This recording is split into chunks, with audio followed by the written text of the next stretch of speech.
That's the Trump position today, that we don't just want to stop Iran from having a weapon, but we don't want them even to have the capability in future to build one. If you let Iran continue enriching uranium and stockpiling uranium or plutonium, then Iran could eventually develop a nuclear weapon once it has the technological know-how to do so. Keeping our republic is on the line, and it requires patriots with great passion, dedication, and eternal vigilance to preserve our freedoms. Jenny Beth Martin is the co-founder of Tea Party Patriots. She is an author, a filmmaker, and one of Time magazine's most influential people in the world. But the title she is most proud of is mom to her boy-girl twins. She has been at the forefront, fighting to protect America's core principles for more than a decade. Welcome to the Jenny Beth Show. Today we're joined by my good friend Joel Pollak, who is the senior editor-at-large at Breitbart News and has been with Breitbart News for many, many years, maybe since the founding of Breitbart or very shortly after that. He is also a Jewish person, and he has been to Israel since October 7th several times, reporting on what has happened in Israel and standing with Israel. And he is from Los Angeles and was displaced because of the Los Angeles wildfires. So he's been in the thick of world events for a very long time, including literally in his own backyard. And I'm very thankful he is with us today. Before we go to Joel, I just want to remind everyone that back in 2015, Tea Party Patriots held a rally or a protest in front of the United States Capitol against the Iran deal that President Obama was pushing through at the time. At that rally, before the rally, we spent the months of June, July, and August building up to the rally in September, opposing the Iran deal at the time.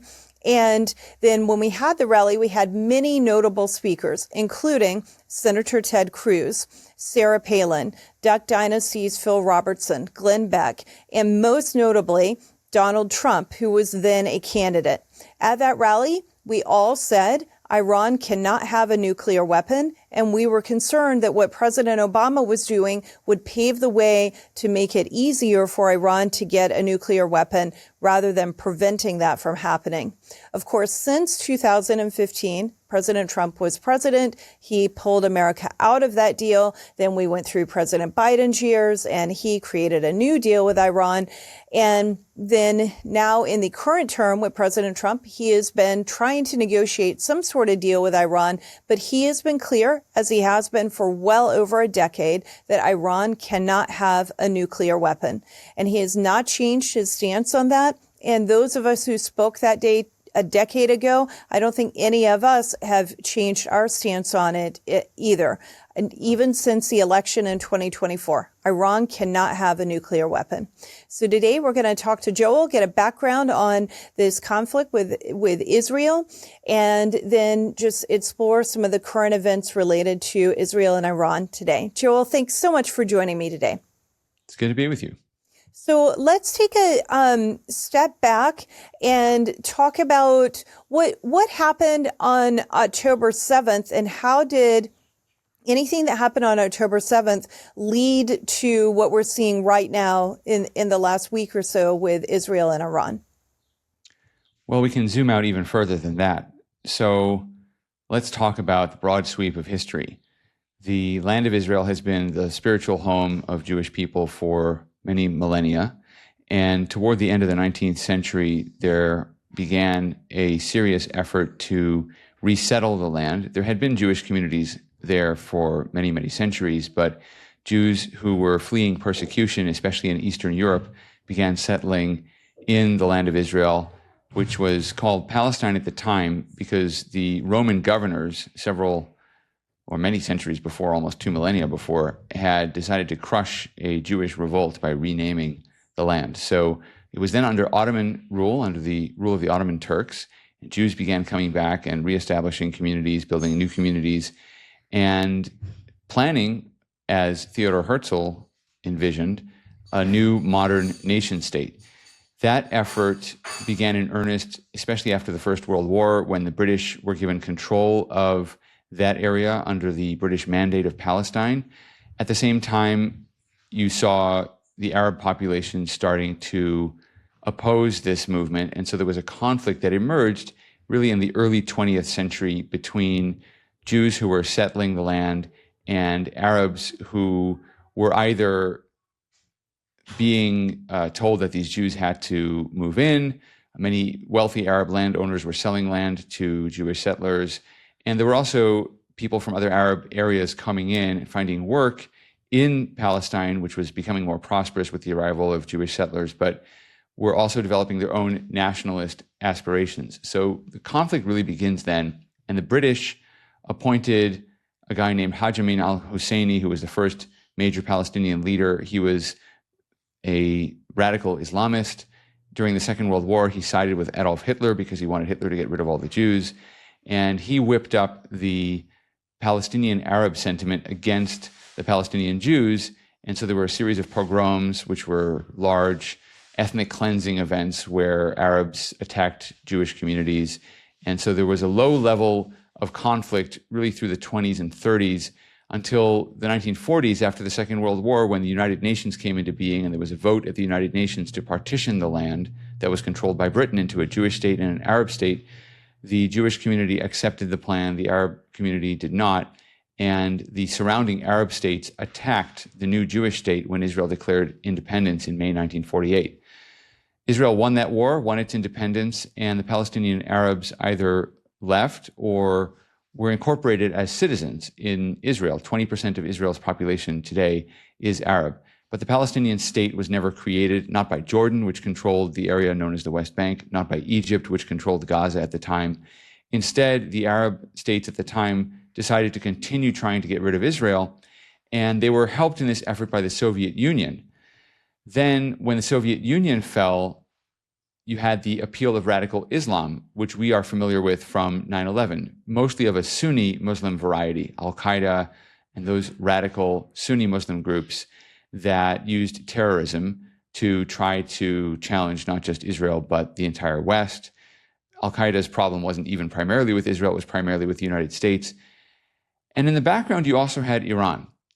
Iran had actually had very good relations with Israel prior to 1979. Iran was one of Israel's major trading partners, in fact. But in 1979, a different group of Muslims, Shia Muslims or Shiite Muslims, staged a revolution in Iran, which is predominantly Shia. And they brought in Ayatollah Khomeini, who turned Iran into a theocracy run by strict Sharia law as the Shiite Muslims see it. And it was a bloody revolution. Political dissent was stamped out.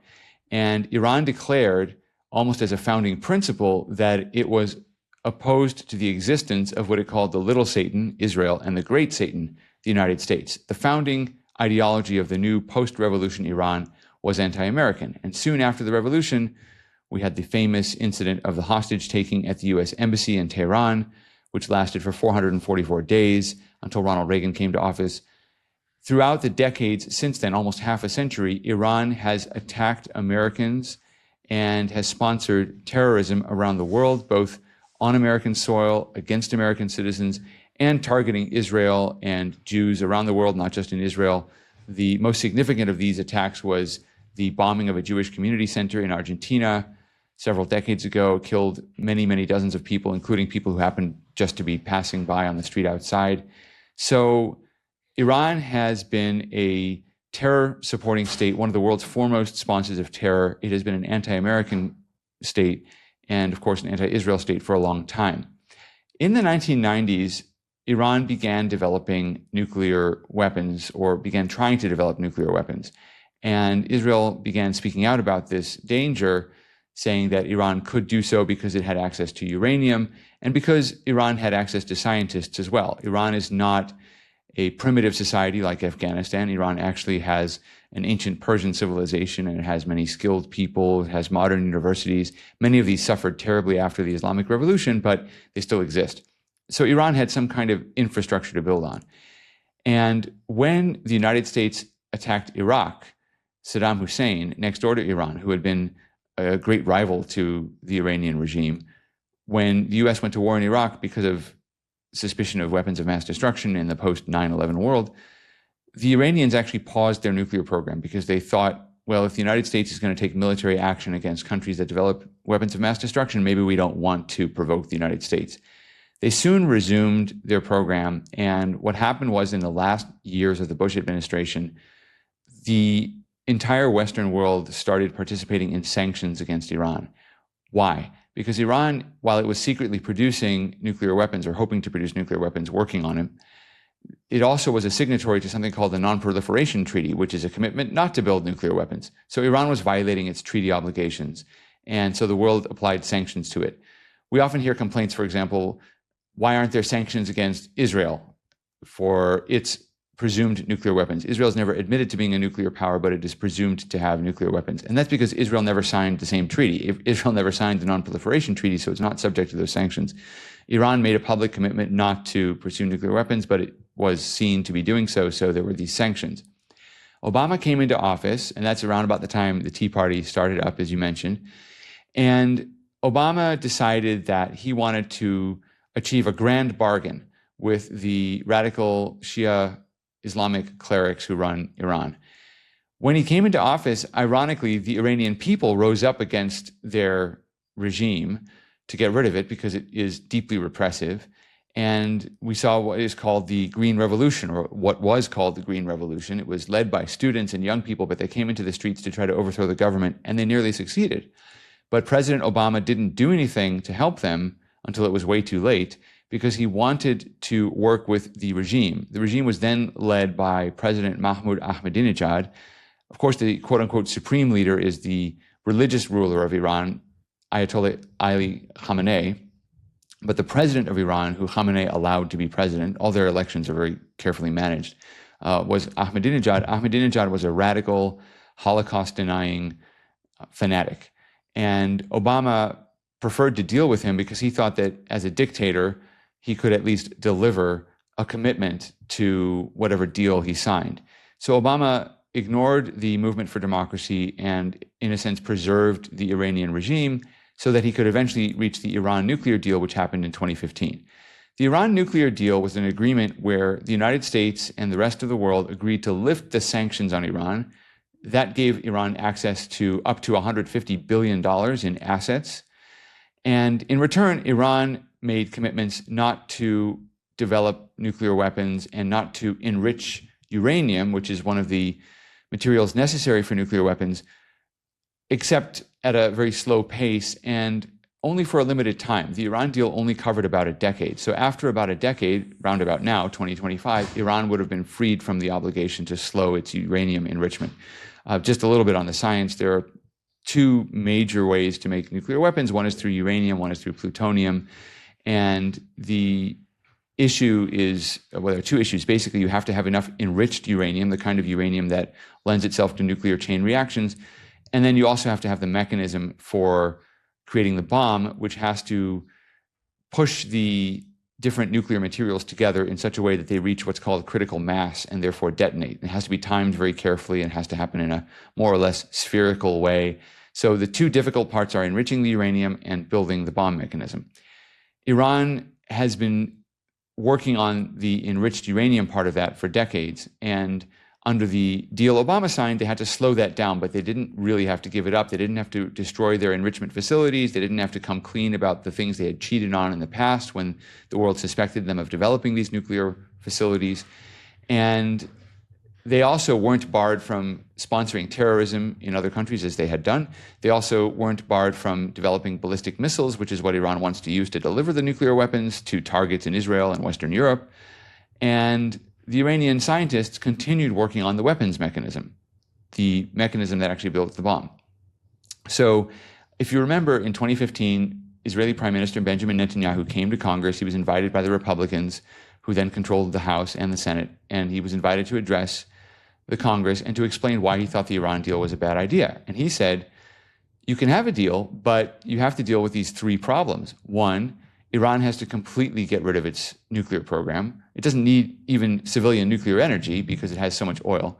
Number two, it has to agree to stop attacking its neighbors and sponsoring terror groups. And it has to give up its ballistic missile program, which is one of the weapons it's going to use to try to attack us with nuclear weapons when it develops them. Obama's deal did none of the above. And Obama and the Democrats used a filibuster mechanism to avoid sending the deal to Congress. Under the Constitution, any treaty has to be approved by the Senate and by a two-thirds majority within the Senate. The Obama administration refused to consider this a treaty. They called it an executive agreement, so they went around the Constitution. So Republicans in Congress said, fine, well, okay, we can't really stop you from doing that. I mean, they could have, but they decided not to have that fight. What they decided instead was to pass legislation that would require Obama to get the deal approved by Congress by a simple majority in both chambers. But all Democrats did was they filibustered the vote on the Iran deal, so it never happened, and it just went into effect. In fact, the United Nations Security Council got to vote on the Iran deal, but the United States Congress never did. So the Iran deal went into effect, and Iran was cheating almost from the start, we now know. When President Trump was elected and came into office, he looked at the Iran deal, he looked at the evidence, and in May 2018, he withdrew from the Iran deal. And that was a popular choice at the time because people understood the Iran deal was deeply flawed, and Trump called it one of the dumbest deals ever signed. The Iranians were afraid of Trump, and so they didn't do very much. But when Biden came into office, they started enriching uranium very, very quickly. They also took advantage of the billions of dollars that Obama had given them in sanctions relief, and they had built up their terrorist forces, both directly controlled by Iran and indirectly. Hezbollah in Lebanon, the Houthi rebels in Yemen, who Biden also took off the terrorism list where Trump had put them, Iraqi militias, Shiite militias in Iran, and other forces. And the Iranians eventually were behind October 7th. So this comes back to your original date of October 7th. On October 7th, after several years of quiet, the Hamas terrorist group, which is armed and funded by Iran, attacked Israel, invaded Israel, caught Israel by surprise, attacked Israel, and murdered 1,200 people, most of whom were civilians. That launched the current war. The next day, October 8th, Iran's proxy in Lebanon, Hezbollah, started firing rockets at Israeli communities in the north of Israel. Both of these attacks were completely unprovoked. The Houthis in Yemen, who are also supported by Iran, also began attacking Israel, again, unprovoked. There's no common border between Yemen and Israel. And so Israel was now being attacked by these Iranian terror groups in 3 countries. Then Shiite militias in Iraq started firing drones and missiles at Israel. And you had, of course, the threat of a wider war with Hamas, which is not just present in the Gaza Strip, but also in West Bank, what Israelis call Judea and Samaria. So Israel found itself fighting a war on 7 fronts, as it says. And the Israelis pushed back, and eventually they were able to crush Hamas for the most part, although Hamas still has Israeli hostages, about 20 living hostages, just under 60 hostages total. The Israelis also, through the brilliant surprise attacks of last fall, with the pager attacks and other attacks, they were able to decimate Hezbollah and basically knock them out of the war. And the Israelis also showed that they could attack the Houthis in Yemen, even though Yemen is very far away from Israel. The Israelis used mid-air refueling and incredible pilots in American-made airplanes to attack the Houthis in Yemen and to show they were able to do that. So the Israelis started pushing back these Iranian forces. And the Iranians, of course, didn't like it. One of the things Israel did was they attacked an Iranian general in Damascus. The Iranians had had troops in Damascus for a long time, and they were primarily responsible for propping up the Assad regime, but also for funneling weapons to Hezbollah. After the Israelis killed this Iranian general, the Iranians launched a ballistic missile attack at Israel, something like 300 missiles, including ballistic missiles, cruise missiles, drones. I happened to be in Israel during that, so I lived through that attack overnight on April 13th, I think it was last year. And Israel, with the help of the United States, the United Kingdom, and several Arab states, actually, shot down almost every single missile or drone. There was only one, I think, that landed in Israel. And ironically, the only person who was injured was an Arab girl, young Arab girl, who was hit by shrapnel. The Iranians attacked again in October. The Biden administration had been trying to hold Israel back, both from fighting Hamas and from fighting Iran. So Israel didn't do very much. But what it did do in October was it knocked out Iran's air defenses, its Russian-made surface-to-air missiles. So coming into the Trump administration, Iran had no air defenses at all. Well, I shouldn't say at all, but essentially they had no real air defenses left. They started rebuilding them, but they were not in a position to defend themselves. And they were the ones who had shot first, not just in terms of the ballistic missile attacks, but in terms of the October 7th attack by Hamas, and then, of course, in terms of the entire sweep of the last half century since the Islamic Revolution in 1979, when Iran started attacking the US and Israel with terrorism. That's a very long preamble to what's happening now. But last Friday, June 13th, Israel launched a surprise attack on Iran's nuclear facilities.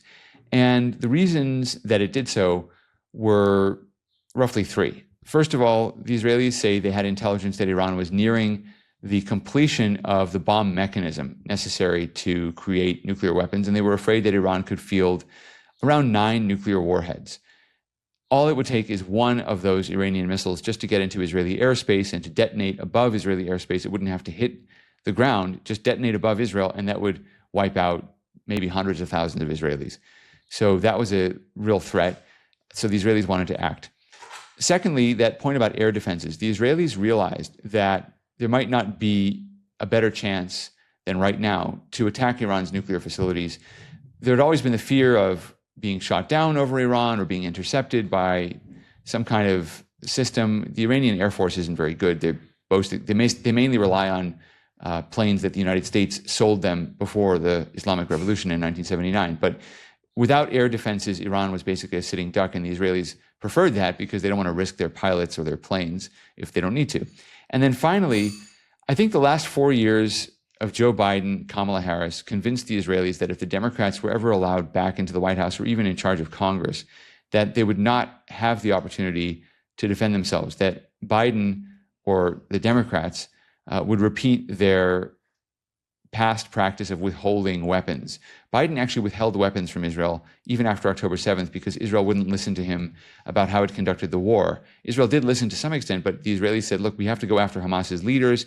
Biden said, no, you can't do that. Israel said, we're doing it anyway. So Biden withheld weapons. It was really a terrible thing that they did, but Israel didn't want to take the chance again. So they thought, we have to do this with Trump in the White House and Republicans in charge of Congress. I think those are the three reasons they attacked. So Israel took Iran by surprise, which is amazing in itself because everybody had been talking about the possibility of a preemptive strike for many decades. Back in 2012, Israel had considered a preemptive strike on Iran, and Obama deliberately leaked that Israel was considering that so it would give the Iranians the heads up and so that it wouldn't happen. Leon Panetta, the CIA director at the time, I believe, actually testified in Congress that Israel had been planning to use Azerbaijan, which is north of Iran, as a refueling stop. Azerbaijan is a Muslim country that has good relations with Israel. So that was leaked by the Obama administration to stop Israel.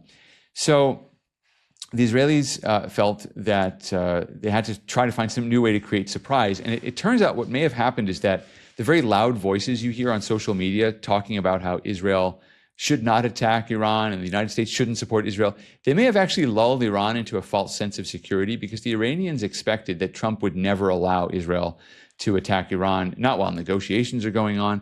Trump clearly understood the Iranians were stringing him along. He gave them a chance to negotiate a deal. He said during the campaign that Iran couldn't have a nuclear weapon, but he also said during the campaign that he preferred to make a deal with Iran and that the future could be great if Iran made a deal. He came into office talking about a deal. He announced in front of Benjamin Netanyahu that there were going to be talks with Iran. Netanyahu reportedly wasn't too happy about that, although that may have been part of the act that they pulled off. But he gave Iran a 60-day deadline and said, I'm giving you 60 days to reach a deal with me. The attack happened on day 61. It was the day after that 60-day period. Iran had not come to the table. Trump became vocal about the fact that Iran was not offering compromises that were reasonable, like giving up its nuclear enrichment. Iran doesn't need nuclear enrichment for any civilian purpose.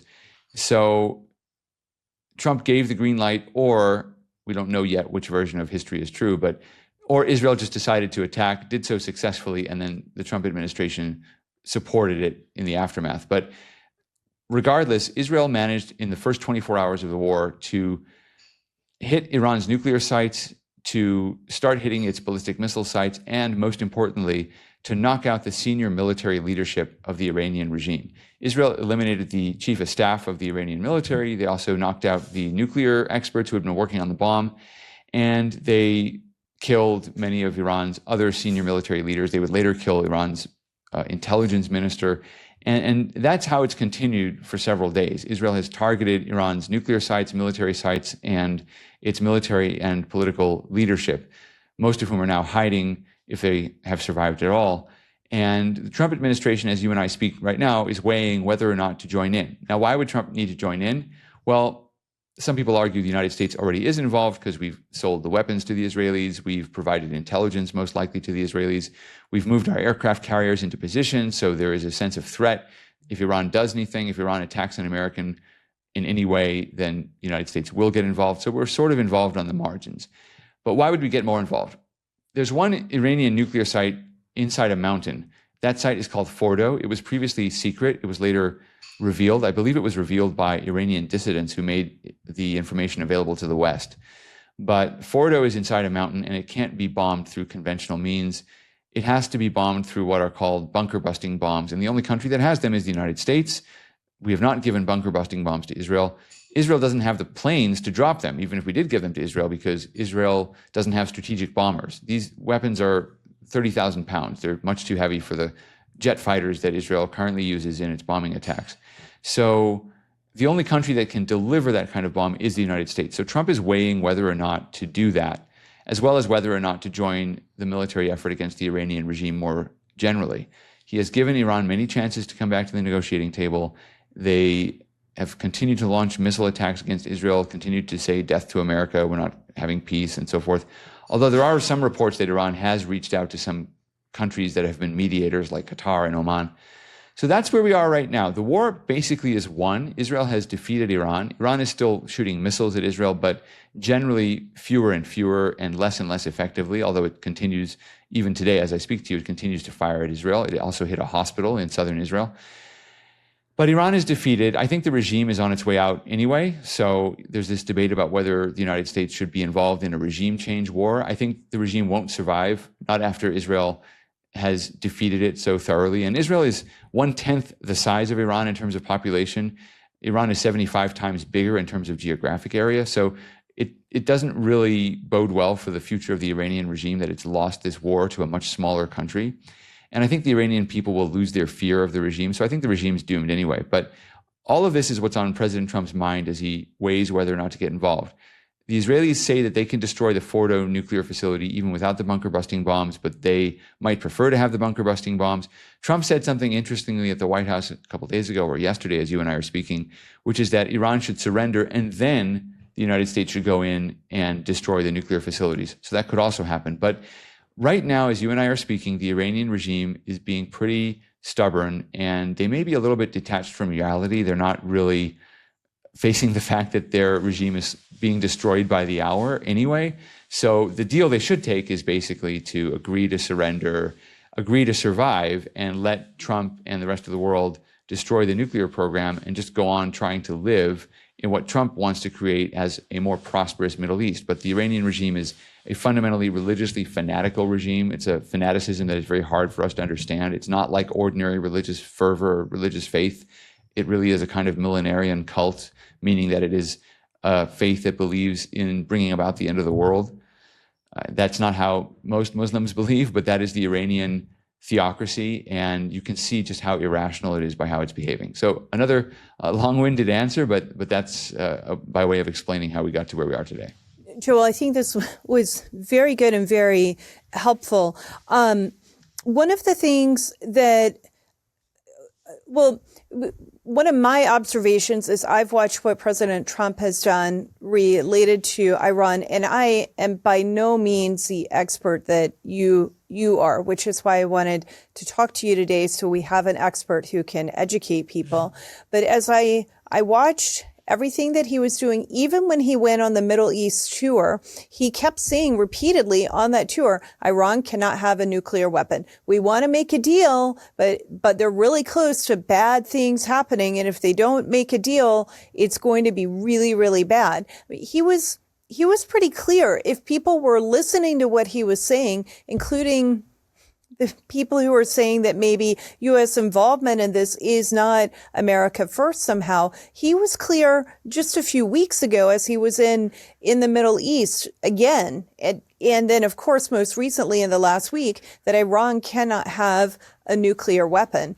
And his heart, I think his heart is like most people's heart. None of us want or very few of us, want war. I don't want war. Sometimes war becomes necessary because the alternative is untenable and just completely unacceptable.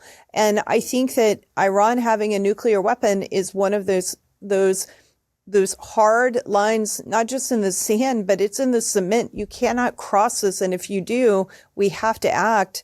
And it's not just America who doesn't want them to have nuclear weapons, or America and Israel. It seems like the Middle East region doesn't want them to. No one in the world wants this regime to have nuclear weapons. Am I right about that?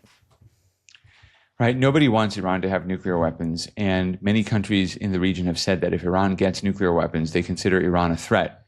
So they're going to want nuclear weapons as well. The last thing you want is the Iranians, the Saudis, and the Turks and others to have nuclear weapons, because that means those weapons will probably be used. They will also be stolen or given to terrorist groups who won't have the same moral scruples about using them. So the entire region, except for Iran, of course, wants Iran not to have nuclear weapons. And I think Trump is correct. This has been the position of every administration, Democratic and Republican, that Iran cannot have a nuclear weapon. If you go back to really the heyday of the Tea Party in the 2012 election, there was a debate between then Vice President Joe Biden and Vice Presidential nominee Paul Ryan. And in that debate, the Republicans and Democrats staked out two very different positions, but both within the idea that Iran couldn't have nuclear weapons. Biden's position was, we're not going to let the Iranians have nuclear weapons. And Paul Ryan's position was, we're not even going to let the Iranians have nuclear enrichment capability. We're not going to let them have a nuclear program. They don't need it. That was a more ambitious position. That's the Trump position today, that we don't just want to stop Iran from having a weapon, but we don't want them even to have the capability in future to build one. If you let Iran continue enriching uranium and stockpiling uranium or plutonium, then Iran could eventually develop a nuclear weapon once it has the technological know-how to do so. So it's not good enough just to say they can't have a weapon, because as long as they have the material to build one and they know how to build one, they could do it pretty quickly. So the consensus has been no weapon, and you could go further and say no enrichment. That was the basis on which Trump had started negotiating with Iran early in this term. He had said to the Iranians, no program whatsoever. The Iranians did not want to do that. The Iranians want to keep their nuclear enrichment capacity. Now, you'll hear people say that Iran has the right to civilian use of nuclear technology. They do. They can use nuclear technology for power plants. But the level to which Iran was enriching uranium, what does that mean? Uranium naturally occurs as a certain isotope, and it's a certain kind of uranium. And over time, that uranium decays, like many substances decay, but uranium is a very heavy element, and it decays by emitting radiation, basically radioactive particles. There's a heavier isotope of uranium, a heavier form of uranium, which decays more rapidly and more dramatically. And if you get enough of that uranium together, you can create a nuclear chain reaction that releases a huge amount of energy, and we call that a nuclear explosion. So what you do is you take the safer form of uranium and you put it in centrifuges, which spin the material very quickly, and those centrifuges separate out the different kinds of uranium by weight, basically. And so the heavier uranium, which is the more nuclear fissile uranium, that collects on one side of the centrifuge, and over time, if you do that enough and you refine it enough and enough and enough, you get enough of that highly radioactive material that you can start stockpiling it to create a bomb. And basically they measure the degree of enrichment by percentages. So naturally occurring uranium has a very low percentage of enriched uranium, or the advanced or heavier isotope of uranium. But when you put it through these centrifuges, through this process, you start to get higher and higher percentages of the dangerous kind of uranium. And you really don't need any high-level enriched uranium for any civilian purposes. It's not necessary for medical research. It's not necessary for X-rays or anything like that. So what Iran is doing is just stockpiling all of this uranium that can only be used for military purposes. And they wanted to keep that. And Trump said, no, you can't keep that, because all we're doing then is getting a paper promise from you that you're not going to build a weapon with it. There's no reason for you to have it at all. That was the impasse. Iran didn't want to give up its nuclear program at all. We're not talking about a civilian program. We're talking about a military program. So that's why we got to this impasse where we are. Now, yes, Trump said during the campaign, Iran can't have a nuclear weapon. Trump never committed to using military force, and that's where you start to see some of the debate happening. The debate is over how to stop Iran from getting a nuclear weapon. Obama's approach was, if we're nice enough to them, if we give them enough stuff, if we give them enough money, maybe they won't develop a nuclear weapon. And even if they don't really promise not to do it, maybe they'll just refrain from doing it anyway, at least for the next 10 years. You know, the Obama people pointed to this resolution that the Iranian parliament passed, vowing not to develop a nuclear weapon, or they would point to some religious fatwa, religious declaration that some Iranian Muslim leader had signed saying that nuclear weapons are off limits. All of that was just on paper. The Iranian parliament doesn't have any power. It's controlled by the mullahs, by the ayatollahs. So the Iranians were very good at giving the Obama people talking points where the Obama people could say, look, they've committed not to do it. But all the Obama people had was a paper commitment.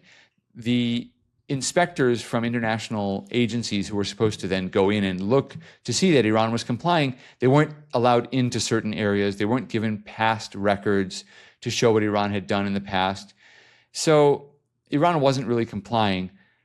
So I don't think that Iran would have voluntarily given up its nuclear weapons program. But, you know, that was the argument of the Obama people. But even then, even Obama said the military option is still on the table. Nobody took him seriously. Nobody believed him, especially after he let Syria get away with using chemical weapons on its own people. When he said that was a red line, he didn't do anything about it. Trump, of course, did something about it in 2017. Trump follows through on his threats. Obama did not. But the debate is really whether we should use military force to stop Iran from becoming a nuclear power. That's one part of the debate. And then there's an additional part of it, which is about regime change. So there's another school of thought which says, well, we don't really mind that some countries have nuclear weapons. I mean, it's not a threat to us if France has a nuclear weapon, the United Kingdom has nuclear weapons.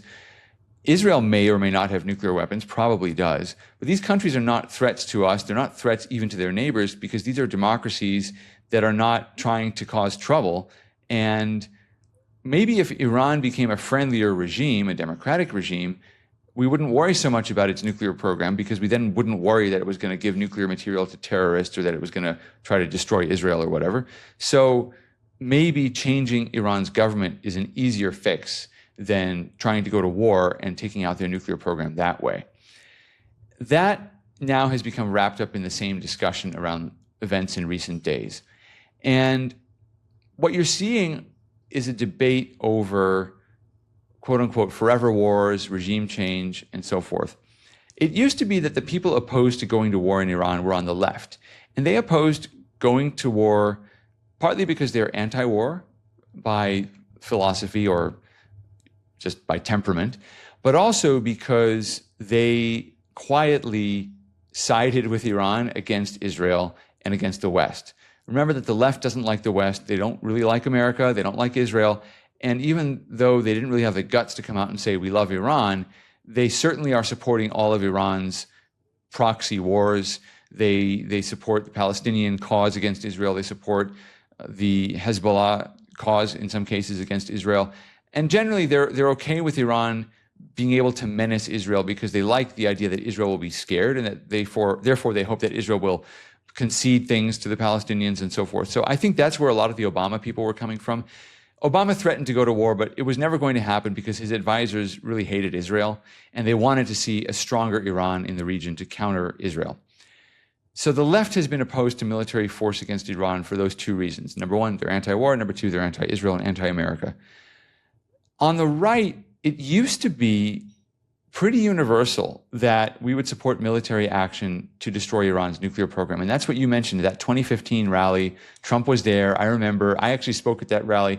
And Trump came in and he was pretty new as a candidate. What was funny was that the speeches were still going on stage, and this crowd just developed around Trump, and he kind of walked through the crowd. Hard to imagine happening now, but he walked through the crowd, and this giant sort of huddle of people just walked through the crowd with him. But he was at that rally to show support for the Tea Party and for the idea of standing up to Iran. So what happened over the years was and especially after the disastrous withdrawal from Afghanistan, conservatives became more and more skeptical of foreign wars in general. I also think that Trump was able to bring some people from the left into his coalition by saying, look, I'm not going to start these ridiculous wars. I'm going to do limited military engagements, but I'm not going to get us involved. We'll use our financial weapons. We'll use tariffs. We'll use sanctions. We'll use little strikes when we need to, but we're not going to get involved in these foreign wars. I want to get out of Afghanistan. I don't want the military-industrial complex to control my presidency. And I think over the course of his first term, Trump became keenly aware of how the deep state, law enforcement, intelligence, the military, the procurement, the lobbyists, all these people were, in fact, trying to bring him down. So I think he became more hostile to the idea of these wars, these overseas engagements, as time went on. And he was able to bring in some anti-war people from the left into his coalition who saw, after Trump was out of office, that, hey, this is the first president who didn't start a war in the last several presidencies. Maybe we shouldn't have been so keen to get rid of him. So I think the Trump coalition became a little bit broader. And I think events changed after the withdrawal from Afghanistan. And a lot of conservatives began saying, look, we tried regime change in Iraq. It didn't really work. I mean, Iraq is still okay, but it fell to ISIS, or almost fell entirely to ISIS for a while. We had to go back in and fight ISIS because Obama left Iraq too early and didn't fight ISIS. He called them the JV team. But basically, it was a mess. And look at what happened in Afghanistan. Afghanistan is not a society that lends itself to modern-day governance. It is very primitive, and they want to be run by these fanatical medieval Islamists. There's nothing we can do about it. And Trump had the right idea of leaving. Biden messed up the plan and left all the military hardware there and left at the end of the summer rather than the beginning. So there was no Afghan government that was able to withstand the Taliban advance and so forth. Why are we getting involved in this at all? It's just a disaster. It's been a disaster. We should not do this at all. And I think as a society, America is pretty traumatized, because when you think about who sends their sons and daughters to the U.S. military, often it's more conservative Americans. And what they saw after Iraq and Afghanistan was that there were thousands of Americans who gave their lives for these conflicts, and they ended up achieving nothing because the politicians didn't follow through or botched the withdrawal, and because these corrupt elites in the countries that we were supposed to help hated us and didn't do their jobs, just stole our money. So there's this skepticism of any kind of foreign involvement in what people call regime change or forever wars. Totally understandable. So they came to this Iran issue saying, oh no, here we go again, not another one of these. We don't want to get involved in another war in the Middle East, and we don't want to get bogged down in this. The difference is that Iran is not like Iraq and Afghanistan. Iran really is a more advanced society. It is a country with a history of self-governance. It wasn't just put together by colonial powers the way Iraq was, and it doesn't try to live in a medieval world the way Afghanistan does. Even the Islamists who run Iran have modern aspirations. They have a vision, even if it's a fanatical vision, of a Shiite Islam that is technologically advanced. So they still have scientists, and they still have laboratories, and they still have highways and traffic jams and television stations and internet service providers and satellites. I mean, they are really almost a modern society just run by fanatical people, the same way that Nazi Germany was a modern society with very primitive ideas, but run by the most highly efficient administrators and engineers and soldiers in the world. So Iran is a different society. It's not a broken place. If you theoretically at least can imagine the regime disappearing, it's not as if there'd be this massive vacuum in Iran. There'd be a power vacuum for a while. There'd be struggles and debates and arguments and so forth. But Iran, more likely than the other two countries, would emerge as a stable, self-governing country. It would not require military occupations by the United States, by NATO, by Israel, by anybody else, nor could we really do that. Iran has 90 million people, and it's a large country. It's got many different cities. It would be incredibly hard to administer as a colonial power, which is why it's just never even been brought up. Even in the days of George Bush and Dick Cheney, when they were talking about confronting Iran, no one talked about occupying Iran the way they did about Iraq. So it's a different kind of struggle. There's also a very well-developed Iranian opposition with a huge presence in the West, especially where I've spent most of the last 15 years in Los Angeles. And the Iranian people are very pro-American. They're not like the people in Afghanistan or in Iraq who have been really just isolated from the United States, and the only education they know is radical Islam. In Iran, yes, there are people who have been indoctrinated to hate America, but the vast majority of the population loves America and has connections with America, would like to visit America. Many Iranian Americans would like to go back to Iran and see the old country. There's much more of a substance there to the relationship potentially between the United States and Iran. So I think that were we to become involved in some kind of regime change in Iran, it would not necessarily be a disaster. But anyway, that's where the debate has been online in the last few weeks. You have these conservative pundits who were once very vocal about confronting Iran, now saying, hey, we don't want to get involved in another regime change, forever war, on behalf of the military-industrial complex and the deep staters who are trying to control Trump. And some of them go further and say vaguely anti-Semitic things like we don't want to go to war for Israel, as if Iran wasn't also a threat to the United States and not also trying to attack the great Satan, to attack America. The final thing I'll say about this before giving you a chance to jump back in is that I think this entire debate is a moot point. I don't think the Iranian regime survives anyway.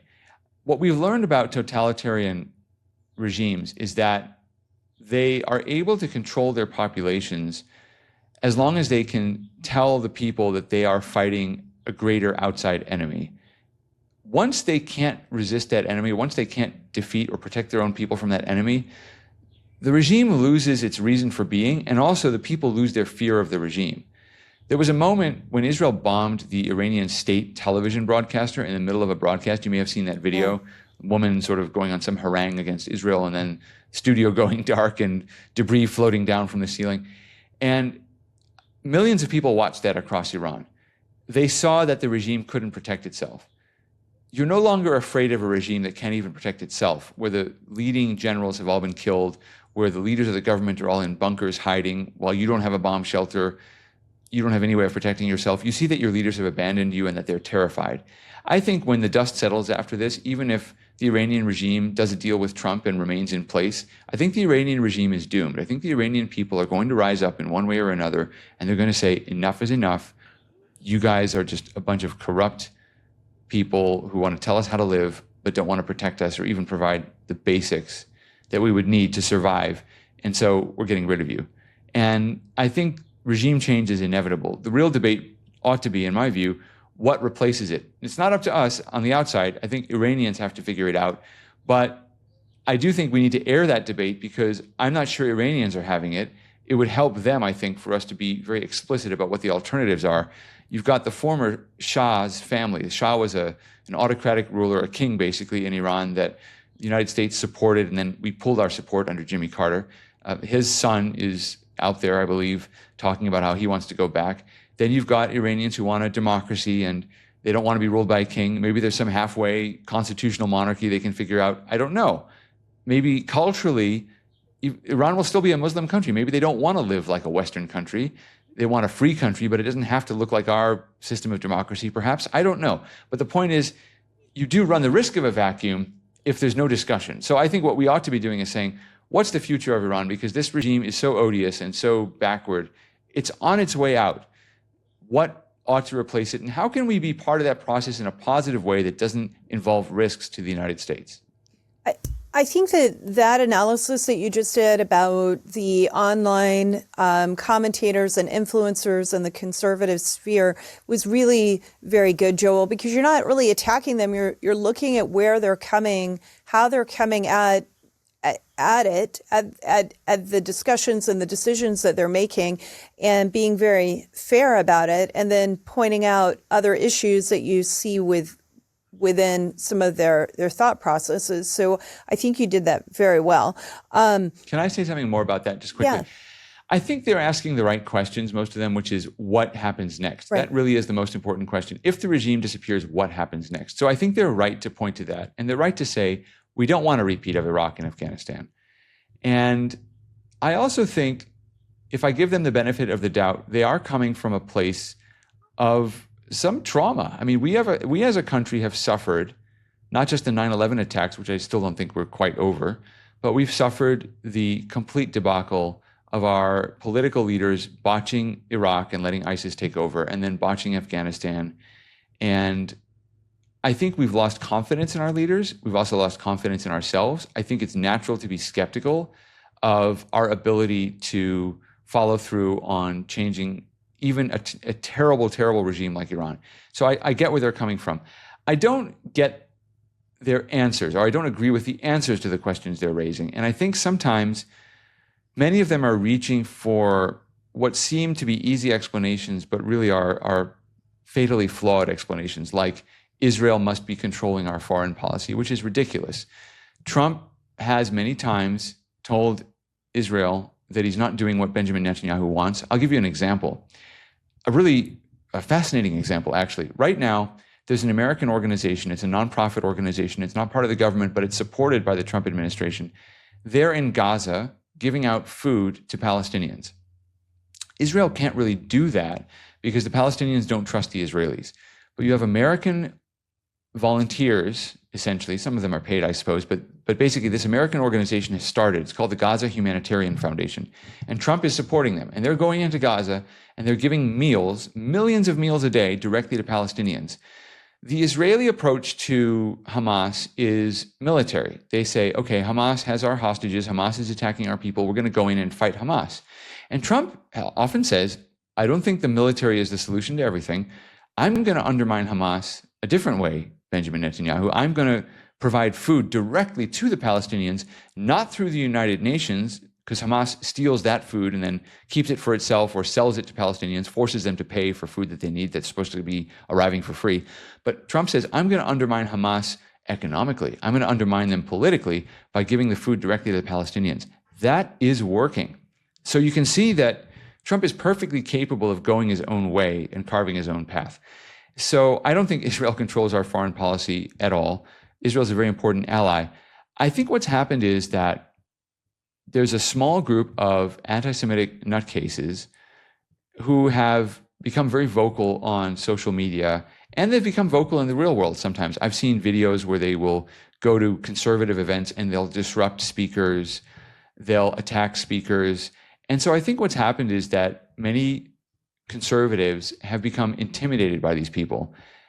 Some may even be convinced that there's an audience for what these people are saying. And so I see some conservatives starting to entertain some of the ideas that these haters are pushing because they think they can either neutralize them that way or they can appeal to their audience, which is not as big as the haters make people believe it is. So I think there's been a kind of, if you will, weakness against that, which we can't really afford. It's not who we are as people to give in to that kind of hatred. And I don't think it's intrinsic to conservative pundits, and it's a much bigger problem on the left than it is on the right. But I think we have to shut it down now. And we don't shut it down by censoring people and kicking people off social media. I just think we have to be very clear about what we believe and why. And we cannot fall into the left's trap of believing that everything is a conspiracy theory and everything is controlled by small puppeteers and so forth. There are people like George Soros in the world, for example. There are people who do nefarious things, but we can't forget that we also have agency and that we can make decisions for ourselves as individuals and as a nation. And we are making those decisions with regard to Israel. And I think that Trump is weighing these things very carefully as he decides whether or not to get involved. If he does get involved, it's not going to be because Benjamin Netanyahu somehow has a leash around Donald Trump's neck. I mean, that's really not what's happening. And I don't think we should give that any more attention than it deserves or any more credibility than it deserves. Those are really good points. And the conspiracy point, like what you just said about Soros, I think that it's very important. I know that Soros funds a lot of activities on the left. And I also know that we were accused of being funded by the Koch brothers, which we were not. And so sometimes I just, I hear those things that are coming from the right about the left. And I'm like, but wait a minute. My experience is those same kind of accusations, but from the left were being made at us or about our supporters or whatever it may be. And they were just not true. So if they weren't true when they were made about us, it may not be true when they're being made about the other side. We have to just, I try, I'm sure, and I know I'm not perfect, but I certainly try to be intellectually honest. Well, let me try to just draw a distinction. So I think people on both sides are susceptible to being influenced by big donors and that sort of thing. But I don't see the same kind of debate on the left about Soros's influence that I do on the right, let's say about the Koch brothers or other people. So the Koch brothers were involved in conservative politics for quite some time. And then when immigration became a real issue, when the Republican establishment decided that they lost in 2012 because they were too hard on illegal immigration and they had to do this whole amnesty push, conservatives pushed back. And what emerged then was that the Koch brothers, and I'm just using that term loosely, but Koch Industries or whatever, that whole Chamber group of of donors, Commerce, whoever it might have been. yeah, they were very pro-amnesty. They liked the ideas of open borders, and they were proud to say it because they felt like we needed more people for more babies or for more people paying into the entitlements programs or for lower wages and higher returns for shareholders. It's a free market. They had an ideological commitment to immigration. And conservatives pushed back, even conservatives who had worked with the Koch brothers or taken money from them or whatever. And they said, you know what? We do not believe that. We do not have a country if we allow that policy to go ahead. We're not on board for that. So there was an internal debate. And what you see now in the conservative movement is a much more diverse field of donors. Trump didn't rely on donors to get elected. He had a lot of small donors. He had some of his own wealth. But you really see a system where there are people pushing particular ideas. There's no doubt about that. But there is much more of a debate that's going on. On the Democratic side, you cannot criticize George Soros. You cannot. Democrats are terrified of doing so because they're afraid they won't get jobs. And if you look at how the left works, when they're not in power, they have all of these non-governmental organizations and nonprofit organizations that act kind of like the farm team, like the minor leagues, or sort of like sheltered employment for left-wingers who are out of office. Conservatives have them as well, but far fewer of them because it's harder to be a conservative billionaire. You get attacked, you get canceled. So conservative billionaires actually don't create this whole ecosystem quite as well. You have the Heritage Foundation and a few things, but they're much smaller. The left has massive, massive reserves. The universities are all part of the left's farm team. And so they don't criticize because they're terrified that if they go against this system of donors, Soros and others on the left, they're not going to get those jobs. They're not going to get placed in those things. And they need to stay in those jobs, they believe, to survive in politics. Conservatives aren't like that. Conservatives, myself included, we say, if I had to lose my political job, my writing job or whatever, I'd get another job. I'd learn how to fix houses. I'd learn how to do something. I have other degrees I can use. There are other skills we have. Conservatives don't live for politics in the same way. And I just think that makes us a little bit more outspoken. So I think there is more of a dialogue about issues and there's a willingness to dissent. I do think Soros does a lot of bad things. I think he sponsors a lot of terrible projects, terrible ideas. It's not anti-Semitic to say that, even though he happens to be Jewish. I happen to be Jewish. I think Soros is probably one of the most anti-Israel people out there. He's not pro-Israel in any sense. He started a lot of the anti-Israel groups or funded them. So, I don't think there's any problem criticizing him. I just think that the habit of thinking that everything is a conspiracy is really much more on the left. It's not a way that people on the right tend to think. And so that's what I would caution pundits against doing when they try to consider this situation. If something's happening that you don't like in the Middle East, you see foreign policy moves that Trump is making and you don't like them or you don't understand them, don't agree with them, it's not because somebody got to him. It's not because somebody manipulated him. It might be because he is aware of things that you and I are not. And he's seeing things that we're not, or has knowledge of capabilities that we don't.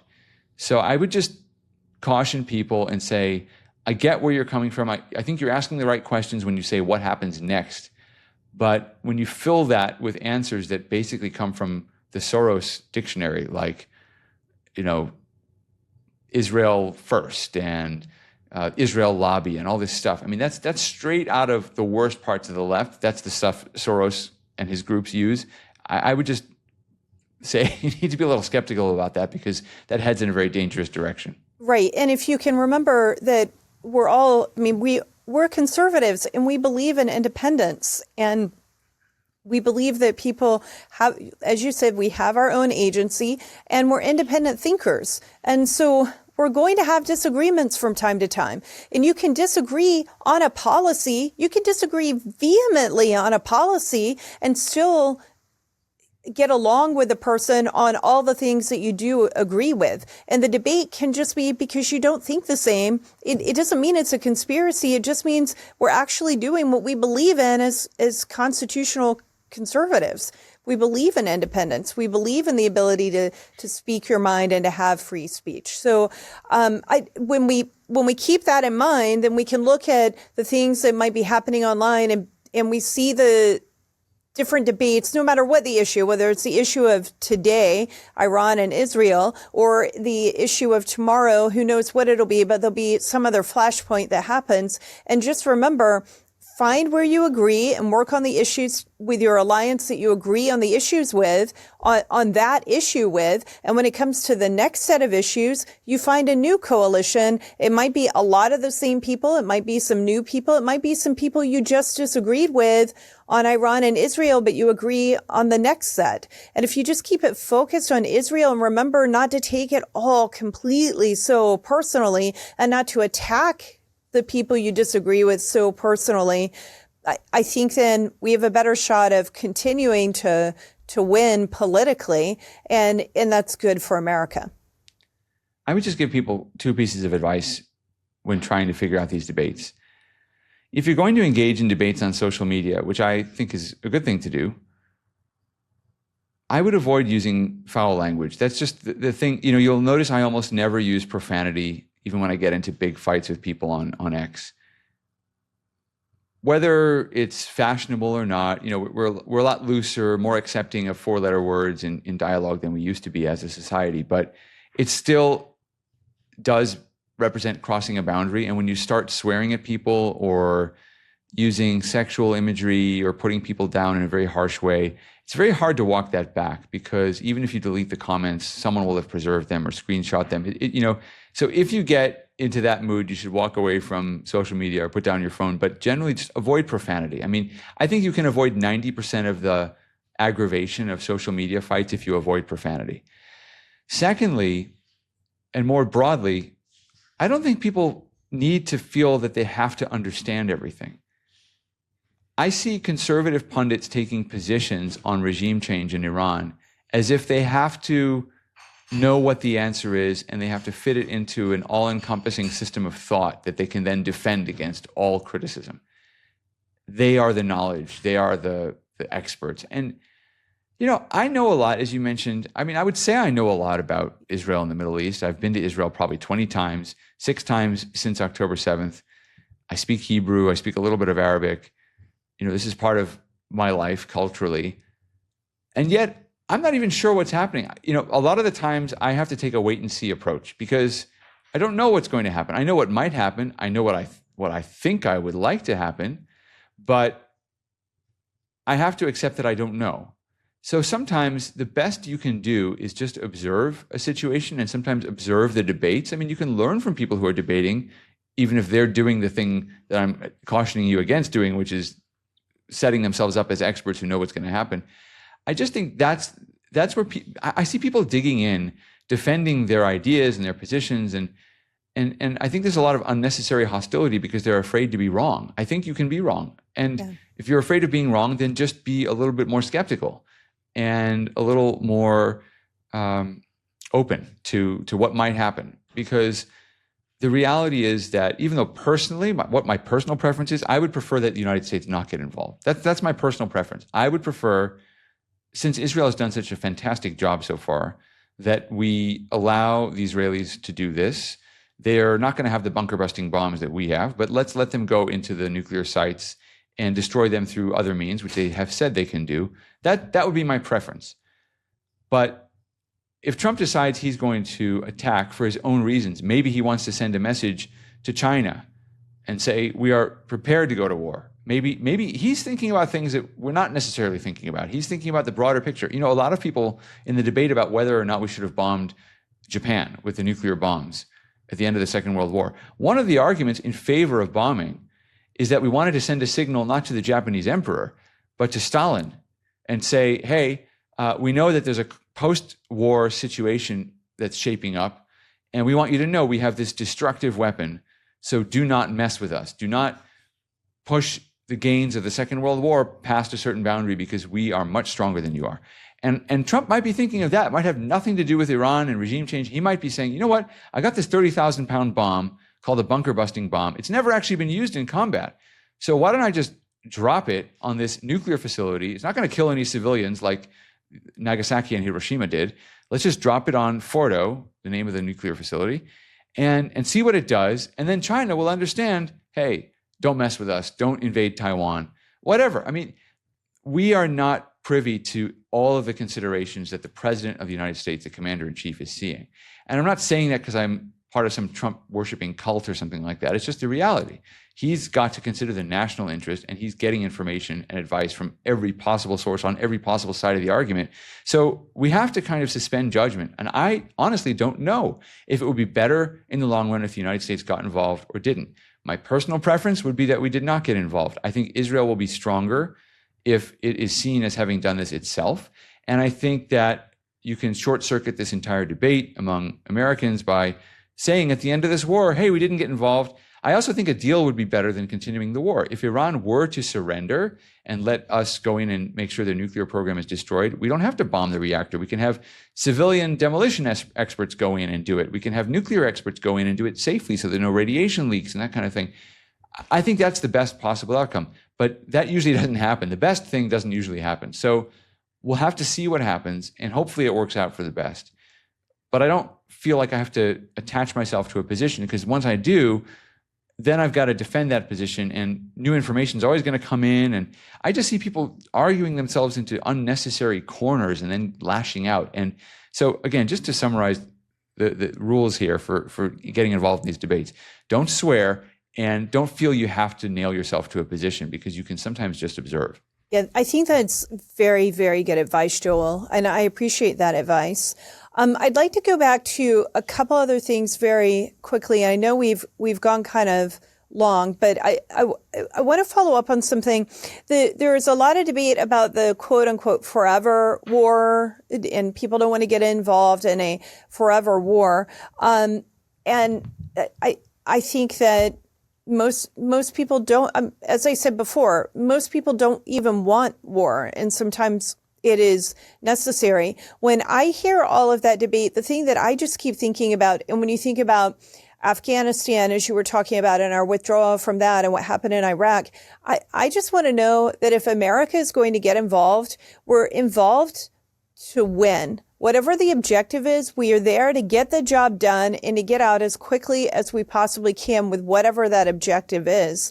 And I don't want the paper pushers in Washington, D.C. to extend it beyond however long it takes to actually win. But I sure don't want to know that my friends whose children are going off to war at this point, because I'm older and it's not just my peers anymore. It's my friends' children or my own children could potentially wind up having to go, that it's happening and we don't intend to win. And that's one of the things that I think that Trump is pretty set on. It seems to me, if we're going to be involved in things, there's an objective and he goes and he gets that objective done, at least when we look at the first administration. And I think we will see the same kind of thing happening in this administration. And then the other comment that I would make, and then I'd love to hear your opinion on my comments, is that we hear this, we hear President Trump's administration right now saying that we are going to have peace through strength. And I want peace through strength. And I think that sometimes to show that you actually are strong, you do have to flex the muscle sometimes. Otherwise, they just see our enemies will think we're just full of hot air. And then you can wind up being perceived as weak, as the Biden administration was. I don't think people see the Trump administration as weak. I'm just saying sometimes America has to act to remind people that we're capable of acting. What do you think? Am I right or wrong about those thoughts? I think you're correct. I think that we achieved that already, or we saw Trump achieve that in this administration when he attacked the Houthis for several weeks, and then they agreed to stop attacking American ships, and so he stopped attacking the Houthis. I think Trump has shown an ability to end wars when he wants to. We didn't have to go into Yemen. We didn't have to oust the Houthis from power. We didn't have to rebuild Yemen. As soon as they did what he wanted, he said, okay, war's over. And again, Trump showed he is perfectly capable of adopting an independent policy from Israel, because the Israelis weren't happy about that. They felt isolated. At least they said so publicly. Maybe that was part of the ruse to get Iran to think that Israel wasn't going to attack Iran without Trump's permission or whatever. But the Israelis felt like, hey, the Houthis are still attacking us. Why'd you do this separate peace deal with the Houthis that leaves us as the only target? So Israel had to deal with that. But Trump said, look, I'm out. We achieved our objectives. That was it. I mean, I just wanted them to stop attacking the U.S. Navy. I wanted them to stop attacking global shipping, and they agreed. And they're just going to attack Israel. So, the Israelis weren't happy, but, Trump has taken both of those things into account. You get involved in conflicts you can win, and you don't have this open-ended commitment to things you can't achieve. I don't think the United States can go into Iran and administer post-conflict Iran. But I do think we'll have something to say about what it should look like. It shouldn't be just another Islamic government that takes over. And I think that your criteria are correct. Most people would share them. We should only get involved if we can win. And I don't think we have to get involved just to show we can win. I think, what Trump was actually very careful about this. When Israel was clearly winning this war against Iran, Trump put out a statement on Truth Social saying, the reason they're winning, and this may or may not be entirely accurate, but you'll see what I'm getting at in a minute. He said the reason they're winning is they're using American technology. And our stuff is much better than anyone else's stuff. Russia couldn't do what Israel did in 3 years. Israel did it in 3 days. And that's because our drones, our missiles, our tech is just so much better. Now, is that true? It's partly true. I mean, Israeli pilots are flying these F-35 planes that are made in the United States. The Israelis modify them, and the Israelis have amazing pilots. So it's partly true, but Israel is also using its own technology. I mean, the Iron Dome system was originated by Israel. All of these anti-missile systems were originated by Israel. They were then jointly developed with some American companies. But, Israelis have their own high-tech sector too.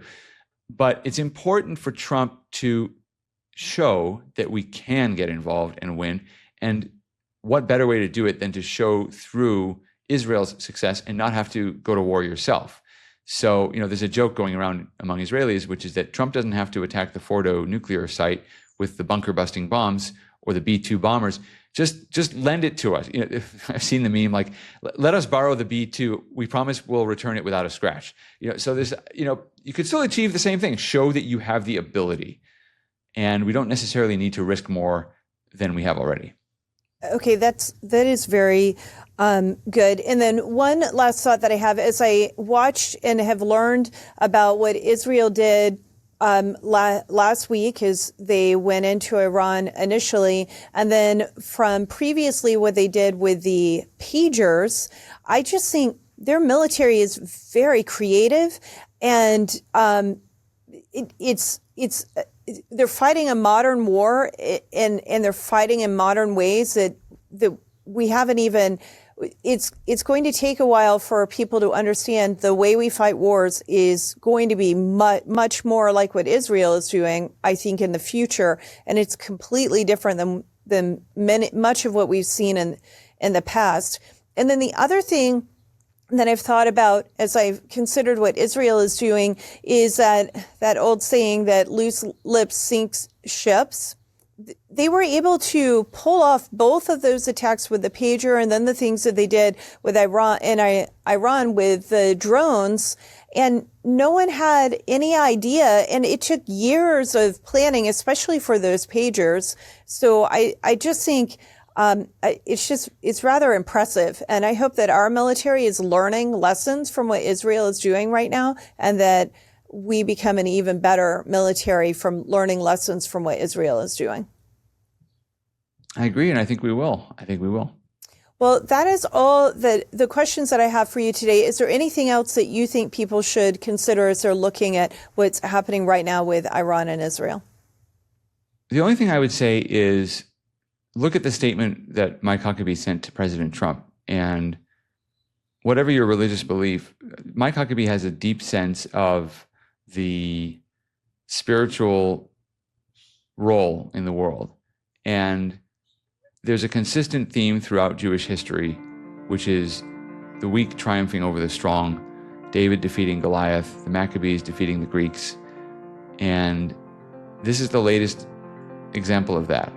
And it's a very powerful theme in human history. It doesn't just belong to Jewish people, even though it is something that's very deeply a part of the Jewish experience of the world. I think it's something people can tap into in their everyday lives. And just because you're faced with an impossible situation doesn't mean you can't somehow overcome it with the right planning and the right faith. So I think that's the lesson to draw. Very good. Thank you so much for joining me today, Joel. I really appreciated it, and I learned a lot. Thanks, Jenny Beth. The Jenny Beth Show is hosted by Jenny Beth Martin, produced by Kevin Mooneyhan, and directed by Luke Livingston. The Jenny Beth Show is a production of Tea Party Patriots Action. For more information, visit teapartypatriots.org. If you like this episode, let me know by hitting the like button or leaving a comment or a 5-star review. And if you want to be the first to know every time we drop a new episode, be sure to subscribe and turn on notifications for whichever platform you're listening on. If you do these simple things, it will help the podcast grow, and I'd really appreciate it. Thank you so much.